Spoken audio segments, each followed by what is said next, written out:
estamos hablando de un pasaje de las Escrituras, por lo menos, que fíjate que no empieza con Apocalipsis 12, ¿no? Sino que arranca en el último versículo del 11. Recordemos que la Biblia, de hecho, no estaba dividida en capítulos y versículos, sino hasta Stephen Langton, y tenemos luego esa división en versículos que no existía. Si uno mira todo el texto, empieza cuando Juan ve el arca de la alianza en el cielo, ¿no? Ve el arca de la alianza. Y ya Lucas nos hablaba de la visita de María a Isabel, haciendo un paralelo con Samuel 6, ¿no? La segunda de Samuel 6, cuando se nos narra el traslado del arca hacia Jerusalén. Cómo Lucas pone ese paralelo con la Santísima Virgen cuando lleva en su vientre a Jesús. Entonces, ese camino, ese tránsito de María hacia la región montañosa, donde estaba su prima, donde vemos que cuando la recibe en su casa, dice: ¿de dónde a mí que la madre de mi Señor venga a verme? Las mismas palabras que utilizó David cuando tocó el arca USA, ¿no? Dice: ¿de dónde que voy a llevar a mi casa el arca del Señor? David iba danzando delante del arca. María, al llegar, el niño Juan salta de gozo en el vientre. 3 meses dura el arca en la casa de Obededón, 3 meses dura María. O sea, Lucas relata un paralelo del tránsito de María hacia la casa de Isabel con lo que fue el arca.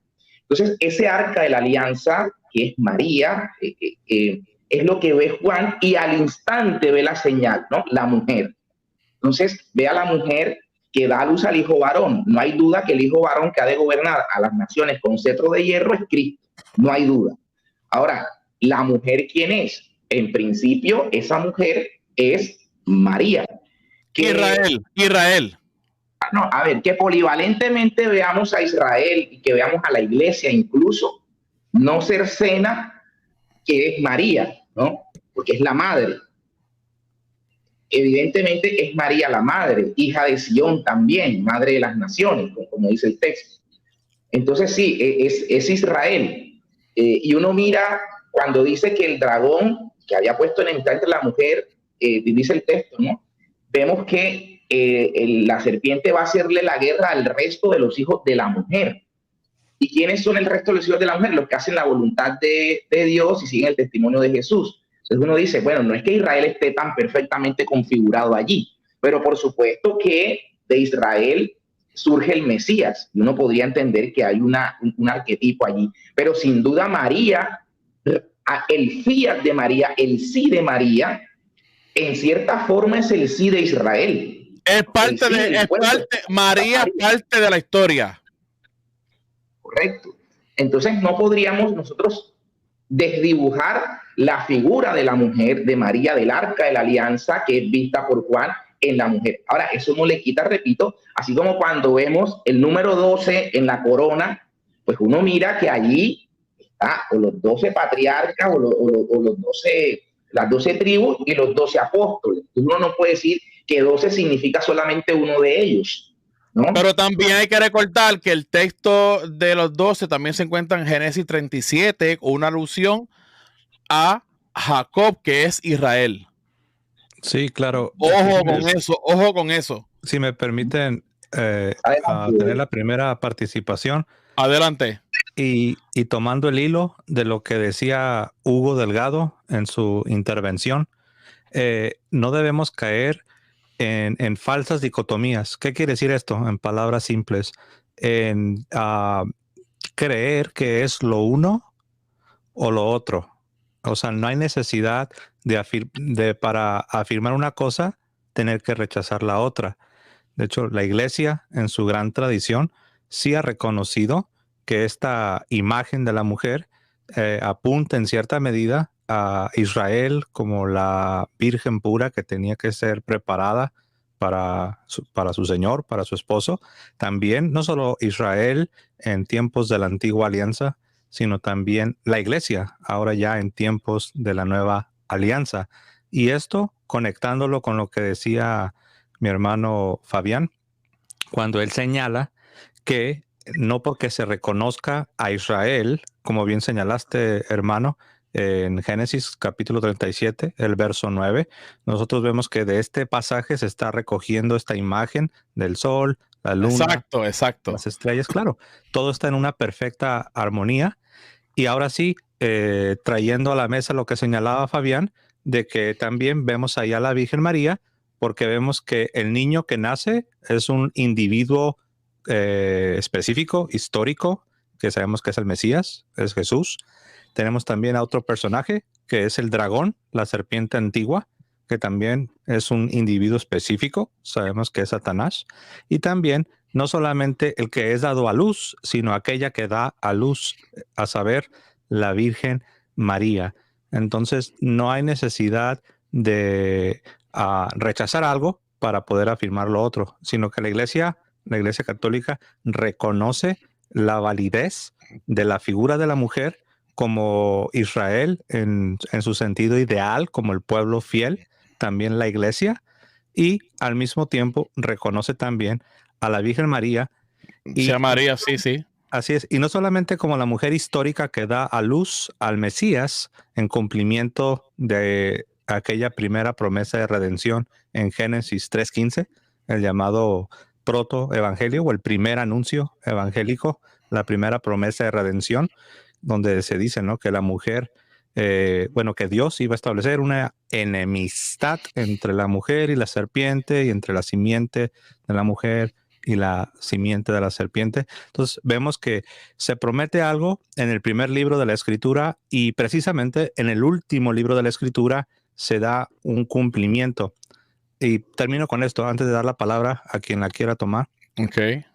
Aparte de la Virgen María en el sentido histórico dando a luz al Mesías, también hay una imagen que no podemos pasar por alto, que es de hecho la que más predomina, a saber, la que está en el verso 1, donde San Juan, después de, y este punto me gustó que Fabián haya señalado, nosotros sabemos que la división que tenemos en el libro del Apocalipsis, es decir, capítulo 11, capítulo 12, esa división es, por decirlo así, artificial. Nosotros, los hombres, hemos hecho esta división por motivos de estudio y para facilitar la búsqueda de los pasajes.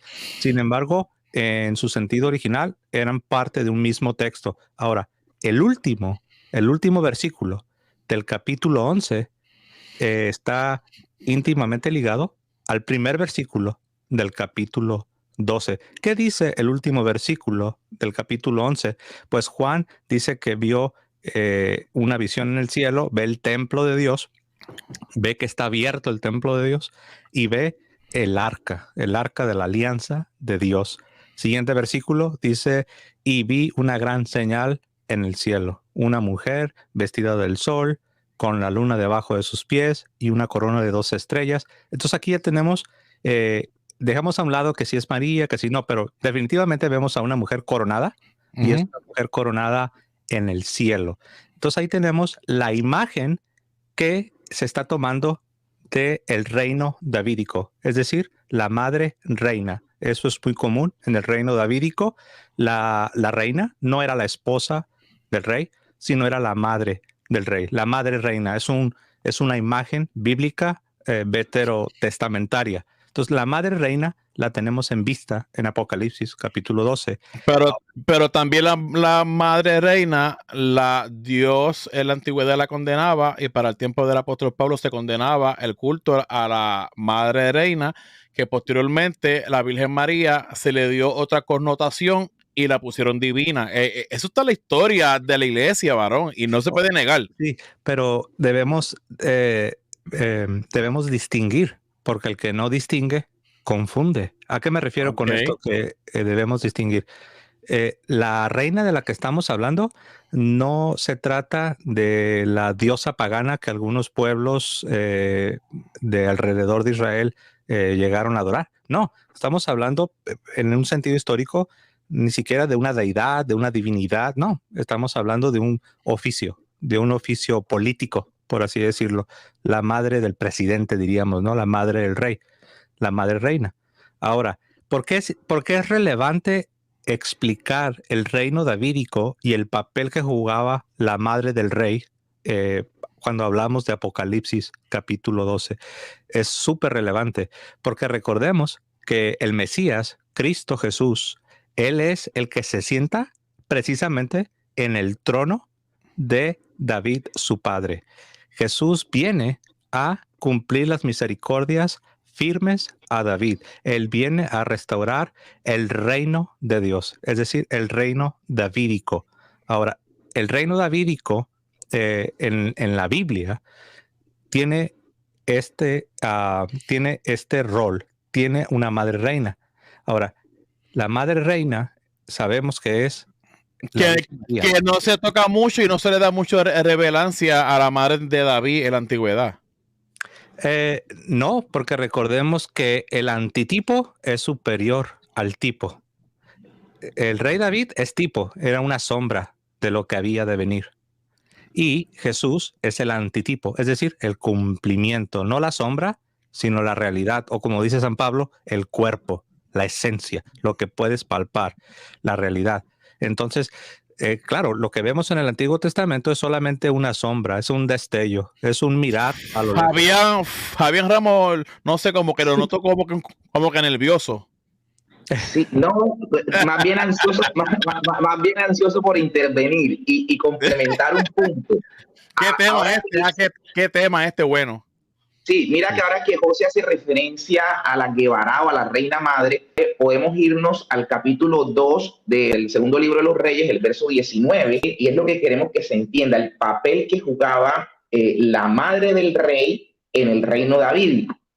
Y nos pone el ejemplo, ese segundo libro de los Reyes, cuando Betsabé llega a los pies de su hijo a hacerle una petición, y el hijo manda poner un trono a la derecha suya para que ahí se siente la madre. Digamos que ese es el puesto de la reina madre, ¿no? La derecha del rey. Tanto que así vemos en el Salmo 45, cuando se nos dice que al lado del rey está la reina vestida con oro de Ofir.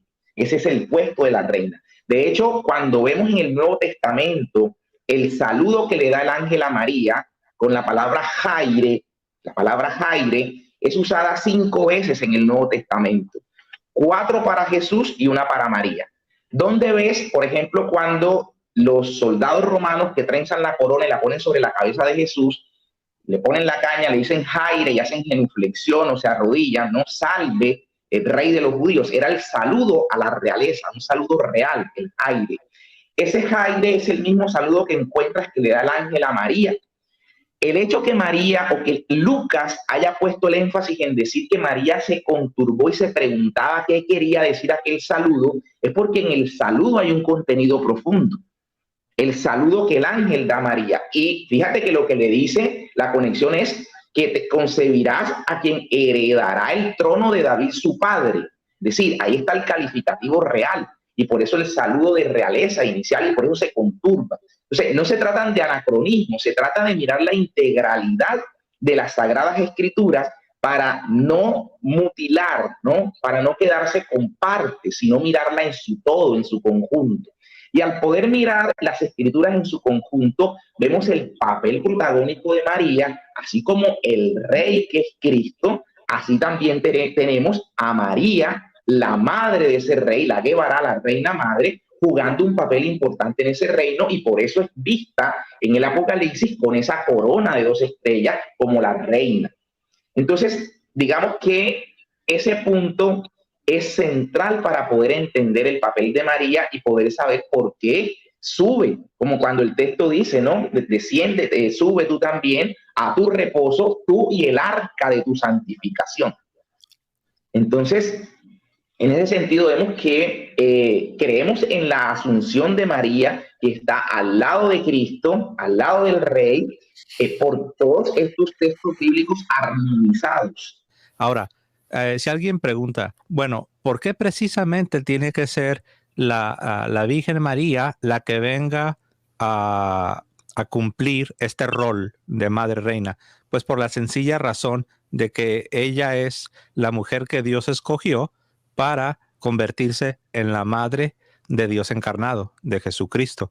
Esa es la razón. Si Dios hubiese escogido a otra mujer judía de la tribu de David, no sé, digamos a Rebeca, entonces Rebeca estaría en esa posición de la reina madre. Entonces, esa es la razón por la que siempre es la Virgen María, porque no hay otra mujer que haya sido escogida para dar a la luz al que se sentaría en el trono de David, cumpliendo la restauración del reino davídico, a saber, la iglesia, el reino de Dios.